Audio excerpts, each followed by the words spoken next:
सातारा जिल्हा परिषदेच्या अध्यक्षपदाची निवडणूक राज्यभरात गाजली। या राड्याचे पडसाद अधिवेशनातही उमटल्यात। पुन्हा एकदा शिवसेना आणि भाजप यांच्यात सभागृहात चांगलीच जुंपली। पोलिसांसोबत झालेल्या वादानंतर मंत्री शंभूराज देसाई यांनी विधान परिषदेत आक्रमकपणे आपला मुद्दा मांडला आणि पोलीस अधीक्षकांविरोधात कारवाईची मागणी केली। तर विधान परिषदेच्या उपसभापती नीलम गोरे यांनीही तातडीनं सातारा पोलीस अधीक्षकांच्या निलंबनाचे आदेश दिले। तर निलंबनाचे आदेश देताच भाजपचे मंत्री जयकुमार गोरे यांनी या निलंबनाच्या निर्णयाला कडाडून विरोध केला।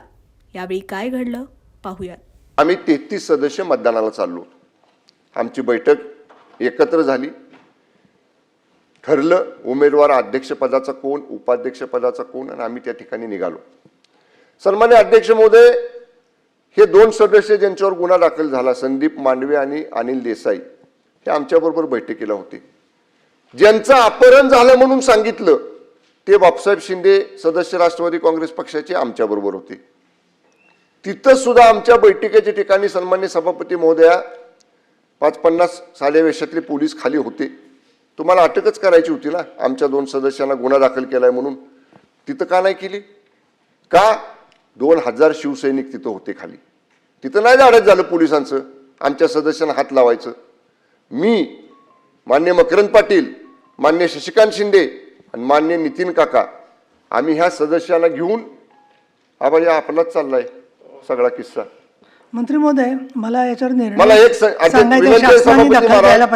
सभापती महाराज, माझे हात जोडून विनंती आहे, म्हणजे आता या सभागृहात सुद्धा आम्ही सुरक्षित आहात का नाही असं वाटायची वेळ आली। सभापती महोदय, आम्ही चाललो 4थ्या मजल्यावर। सभापती महोदय, 10 फुटाचं अंतर होतं, ते मेटल डिटेक्टर लावला होता जिथनं सदस्य आत जातात सभागृहात, त्या मतदानाच्या ठिकाणी। ते मांडवे म्हणतायत, अरे पालकमंत्री आहेत, मला जाऊ दे मताला। सभापती महोदय, ह्या दंडाला 4 पोलीस माझ्या, हे अजून दुखतंय, ह्या दंडाला 4 पोलीस, दोघांनी कंबर आवडली माझी आंग। सभापती महोदय, माझा अजून ठणकते, 4 दिवस झाले मी गोळ्या खातोय। मला त्या सदस्य सकट फटफटत नेलं। ह्यांचे बंधू खासदार नितीन काका पायऱ्यांवरनं त्याला खाली पाडलं, ह्यानाही ढकलत एका खोलीत नेऊन तिकडे ढकललं बाजूला। सभापती महोदय, काय 100 पोलीस साध्या वेशातले 4थ्या माळ्यावर, म्हणजे ही मोगलाई आहे का? आम्ही मंत्री आहोत, आमदार आहोत, 4 लाख लोकांच्यातनं निवडून आलेले, एवढा माजुरीपणा केला। त्या गोंधळात सभापती महोदया काय लागलं मला माहित नाही। माझ्या शर्टावर रक्त, जे सदस्य माझ्याबरोबर होते संदीप मांडवे, त्यांच्या शर्टावर रक्त। माझ्या बॉडीगार्डच्या लक्षात आल्यावर त्यानं रुमाल काढून मला दिला, मी दाबून धरलो थोडा वेळ।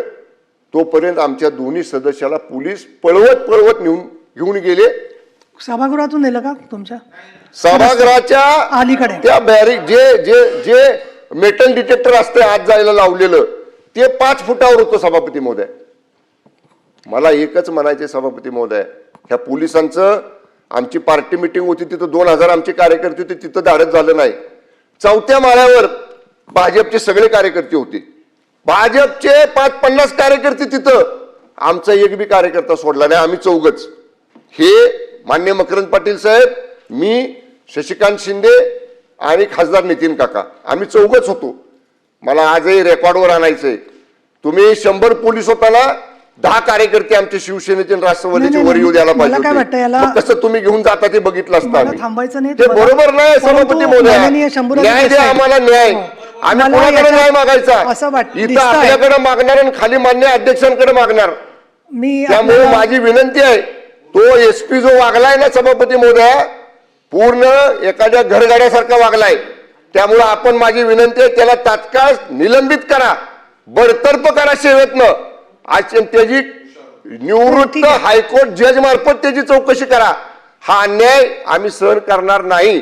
त्यामुळे माझे हात जोडून आपल्याला विनंती आहे, अशा पद्धतीनं मंत्र्यांवर आरेरावी करणाऱ्या, मंत्र्यांना जखमी करणाऱ्या त्या पोलीस दलाचा प्रमुख तुषार दोशी, LCBचा इन्स्पेक्टर देवकर, LCBचा असिस्टंट इन्स्पेक्टर गरजे आणि त्यांच्याबरोबरचे 100 पोलीस यांच्यावर तात्काळ कारवाई करून त्यांना निलंबित करा, एवढीच हात जोडून सभापती महोदय आपल्याला विनंती आहे. साताऱ्याचे पोलीस अधीक्षक आणि संबंधित ज्यांनी मतदारांना देवकर आणि तुम्ही जे म्हणतात हे पहा, या सभागृहामध्ये आमदार सांगतात ते खरं मानलं जातं, तर मंत्री सांगतायत म्हटल्यावर ते खरंच मानलं पाहिजे. हा आत्तापर्यंतचा प्रघात आहे. एक. दुसरं, एवढी घटना घडल्यावर सरकारकडून कालच चौकशीचे आदेश जायला हवे होते, ते काही कारणाने गेलेले नाही आहेत. आज पहिला दिवस आहे सुट्टीनंतरचा. तर ताबडतोब साताऱ्याचे पोलीस अधीक्षक आणि संबंधित ज्यांनी लोकांना ढकलाढकली केली, जखमी केलेलं आहे आणि महत्त्वाचं म्हणजे मतदानाच्या प्रक्रियेपासून वंचित ठेवलेलं आहे, त्यांचं सरकारने निलंबन करावं असे मी निर्देश देत आहे. आता याच्यानंतर बोला पुढे काय असेल तर. चला, एक आहे गोरे साहेब, तुम्ही बोला, पण मी जे निर्देश दिलेत त्याच्याबद्दल तुमचं काही वेगळं मत असेल तरी मांडा, पण त्याच्या पलीकडे एकदा सभापतींनी रुलिंग दिल्यावरती तो निर्णय बदलता येत नसतो. मी फक्त आपल्या माहितीस्तव सांगते. बोला. आता अध्यक्ष सभापती महोदया, मी काय बोलणार आहे याच्या अगोदर आपणच सांगताय की मी काय बोलणार आहे. सगळ्या सदस्यांना सांगितलं. माझी सभागृहाला माझी विनंती आहे की या सभागृहामध्ये आता जी चर्चा चालू आहे, या चर्चेच्या अनुषंगानं सातारा जिल्हा परिषदेच्या निवडणुकीच्या संदर्भात ज्या काही घटना घडल्या त्याच्यावर सभागृहामध्ये चर्चा चालू झाली आणि आपण काय निर्देश दिले. सभापती महोदय, आपण सभागृहाचे सर्वोच्च स्थानी बसलेले आहात. आपण जो निर्देश दिला तो आपला अधिकार आहे, पण तो निर्देश देण्या अगोदर आपण वस्तुस्थितीची माहिती घेणं हे तितकंच गरजेचं आहे. ज्या जिल्हा परिषदेच्या निवडणुका सातारा जिल्ह्यामध्ये झाल्या आणि जी वस्तुस्थिती इथं सांगायचा प्रयत्न या ठिकाणी सभापती महोदया झाला, ती वस्तुस्थिती पहिली आपण समजून घेण्याची आवश्यकता आहे. सातारा जिल्हा परिषदेची निवडणूक चालू असताना ज्या काही घडामोडी घडल्या त्या जिल्हा स्तरावर झालेल्या घडामोडी आपण सगळ्यांनी पाहिलेल्या आहेत. ज्या सदस्याचं अपहरण झालं, अशा पद्धतीचा गुन्हा दाखल झाला, तो सदस्य राष्ट्रवादीचा आहे. ज्यांनी गुन्हा दाखल केला तो त्या सदस्याचा मुलगा, तो राष्ट्रवादीचा आहे. गुन्हा कुणी दाखल केला त्याचा तपास कुणी करायचा, तो पोलिसांनी करायचा. त्याचा तपास होण्याची आवश्यकता आहे का? आता आहे. असं असताना जिल्हा परिषदेची निवडणूक चालू झाली. सकाळी 10:30 वाजता जिल्हा परिषदेच्या परिसरामध्ये निवडणूक चालू असताना जिल्हा परिषद सदस्य सोडून अन्य कुणी त्या जिल्हा परिषदेच्या सदस्य प्रिमायसेसमध्ये गेलं नाही पाहिजे. आपण कायदा सुव्यवस्था आपण बघतो, निवडणुकीच्या अनुषंगानं काय नियम घालून दिलेले आहेत ते आपल्याला माहिती आहे. आणि ते नियम कुठल्याही लोकप्रतिनिधीसाठी वेगळे नियम नाहीत. कोण मंत्री असले म्हणून वेगळा नियम नाही, कोण आमदार असला म्हणून वेगळा नियम नाही. निवडणुकीची प्रक्रिया चालू असताना निवडणुकीच्या प्रक्रियापासून जिल्हा परिषदेमध्ये जी निवडणूक प्रक्रिया चालू होती, जिल्हा अधिकाऱ्यांचे आदेश होते की कुणी त्या ठिकाणी यायचं नाही, जिल्हा परिषद सदस्य सोडून कुणी येऊ नये आणि जिल्हा परिषदेच्या कर्मचाऱ्यांनी यावं. ही निवडणूक चालू असताना जिल्हा परिषदेमध्ये आपण बघितलं काय परिस्थिती झाली. जिल्हा परिषदेचं पोलीस उभे असताना गेट तोडून माणसं आत गेली. माणसं आत गेली नाही, 3-4 हजार लोक त्या जिल्हा परिषदेच्या प्रिमायसेसमध्ये निवडणूक चालू असताना होती. ही कोणी नेली लोक? ही परिस्थिती कोणी निर्माण केली? याची माहिती सभापती महोदया घेतली पाहिजे ना. पोलिसांची जबाबदारी कायदा सुव्यवस्था राखायची आहे. पोलिसांच्यावर कारवाई केली, चुकीचं असेल तर कारवाई झाली पाहिजे, परंतु कायदा सुव्यवस्था राखायची जबाबदारी आहे कुणाची? सरकारची. सभापती महोदय ऐकून तर घ्या, ऐकून घ्या ना. मी सांगतो ती परिस्थिती समजून घ्या. माझं म्हणणं मला मांडू द्या.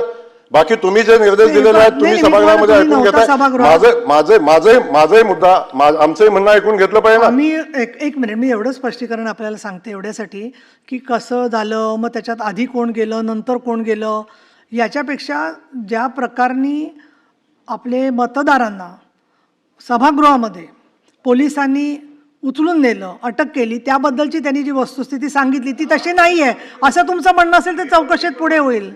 हो, मी तुमचंही खरं म्हणते ना, मी नाही म्हणत नाही आहे, पण त्याचा संपूर्ण आधीचा समग्र आहे याच्याशी काही संबंध नाही. नाही, त्यांनी माणसं आणली का नाही, हां आपण म्हणणं म्हणजे त्या मुद्द्यापुरतं बोलतोय. मग त्या ऐकून घ्यायला लागेल, पण त्या सभागृहात पोलीस गेले की नाही तेवढंच तुम्ही सांगा ना मला. मी असं म्हणत नाही, तुम्ही बोलू नका. हां वस्तुस्थिती सांगतोय, तुम्ही वस्तुस्थितीच्या आधारे ज्या सदस्य महोदयांनी सांगितलं त्या माहितीच्या आधारे आपण कारवाई करताय, तीच वस्तुस्थिती मी पण सांगतोय. सांगा ना. तेव्हा माझं सभापती महोदया माझं म्हणणं हे आहे की जिल्हा परिषदेच्या निवडणुकीच्या जेव्हा चालू होती तेव्हा जिल्हा अधिकाऱ्यांचे आदेश असताना जिल्हा परिषदेच्या प्रिमायसेसमध्ये कंपाऊंड गेट उघडायला पोलिसांना दमदाटी करून गेट उघडून आत कोण गेलं याची चौकशी झाली पाहिजे. तिथं कायदा सुव्यवस्थेचा प्रश्न निर्माण का झाला याची चौकशी झाली पाहिजे. आणि ही सगळी परिस्थिती निर्माण का झाली याची चौकशी झाली पाहिजे. गुन्हा दाखल केला कोणी केला याची चौकशी झाली पाहिजे. आणि जर पोलिसांना तपास करायचा होता, जर पोलिसांनी तपास केला असता मतदानही झालं असतं. पोलिसांना तपास करून द्यायची जबाबदारी कुणाची होती? जर ज्यांच्यावर गुन्हा दाखल झाला त्याला तुम्ही प्रोटेक्शन देऊन हातात धरून तुम्ही सभागृहात घेऊन जात असाल तर सभापती महोदय हे कुठल्या कायद्यात बसतं? कोर्ट ठरवेल कोण आरोपी आहे, चुकीचा आहे, खरं आहे, खोटं आहे, हे कोर्ट ठरवेल. कोर्टाने निर्देश दिल्यानंतर त्याच्यावर कारवाई होईल. परंतु ज्यांच्यावर गुन्हा दाखल झाला ते आरोपी आहेत का नाही आपण कसं ठरवतो? आणि त्या आरोपींना प्रोटेक्शन देण्याची जबाबदारी असं कसं काय आपण घेऊ शकता? त्यामुळे माझं सभापती महोदया माझं सांगणं आहे, आपण ज्या पद्धतीनं वस्तुस्थिती समजून न घेता, परिस्थिती समजून न घेता आणि त्या ठिकाणी जे काय घडले, अध्यक्ष सभापती महोदय, त्या ठिकाणी जे काय घडले हे न पाहता जर जिल्हा परिषदेमध्ये निवडणूक चालू असताना कायद्याचं उल्लंघन केलं कुणी, निवडणूक चालू असताना 100 मीटरच्या आत जायला नाही पाहिजे, 5 मीटरवर सभागृहाच्या जातात कसं अध्यक्ष महोदय? या सगळ्या गोष्टीची चौकशी झाली पाहिजे, याही गोष्टीची माहिती घेतली पाहिजे. आणि आपण कायदा सुव्यवस्था पाळायची जबाबदारी आहे कुणाची? आणि आपण मंत्री म्हणून काम करत असताना त्या जिल्हा परिषदेच्या परिसरामध्ये असलेल्या पोलिसांना शिवीगाळ करण्याचा अधिकार दिला कुणी? या सगळ्या परिस्थितीचा विषय सभापती महोदय समजून घेतला पाहिजे. आणि आपण ही परिस्थिती समजून न घेता, वस्तुस्थितीचा अहवाल न मागवता, फक्त इथं चर्चा झाली म्हणून एखाद्या IPS अधिकाऱ्याला सस्पेंड करणं हे नियमांना धरून सभापती महोदय नाही. आपण अशा पद्धतीचा निर्देश कसा देऊ शकतो? तुम्ही घेतलेल्या निर्णयावर मी बोलायला मला अधिकार आहे नाही माहिती नाही, पण मी आपल्याला या ठिकाणी सांगेन त्या ठिकाणची परिस्थिती, कायदा सुव्यवस्था धोक्यात आणण्याचं काम केलं कुणी? जर त्या ठिकाणी आजपर्यंतच्या इतिहासामध्ये जिल्हा परिषदेची निवडणूक असताना त्या ठिकाणी मंत्री कसे जातात? का कायदा सुव्यवस्थेचा प्रश्न निर्माण होतो? 2-2, 5-5 हजार कार्यकर्ते कोण बोलवतं याची चौकशी झाली पाहिजे. या सगळ्या गोष्टी, याही गोष्टीची चौकशी झाली पाहिजे. 11 वाजता जिल्हा परिषदेची निवडणूक असताना जिल्हा परिषदेच्या CEO ला 11 वाजता मिटिंग घ्यायला कोणी भाग पाडलं याची चौकशी झाली पाहिजे. ज्या सभागृहापासून हाकेच म्हणजे अगदी 10 फूट 15 फुटाच्या अंतरावर 20 फुटाच्या अंतरावर बैठक कशी होते? या सगळ्या गोष्टी सभापती महोदया माहिती घेतल्याशिवाय कुणी दाखल केला, गुन्हा कुणी दाखल केला याची माहिती न घेता कधीतरी भारतीय जनता पक्षावर आरोप करायचा, बाकीच्या सिस्टमवर आरोप करायचा, हे अध्यक्ष महोदय उचित नाही. ज्यांनी दाखल केला गुन्हा तो राष्ट्रवादी पक्षाचा कार्यकर्ता आहे, तो त्या सदस्याचा मुलगा आहे. आणि असं असताना भारतीय जनता पक्षाला दोष द्यायचं काय कारण आहे? कशासाठी भारतीय जनता पक्षावर ब्लेम करता? ही सगळी परिस्थिती सभापती महोदय जोपर्यंत सभागृहाच्या समोर येत नाही, त्याची चौकशी होत नाही, तोपर्यंत अशा पद्धतीची कारवाई करणं उचित नाही.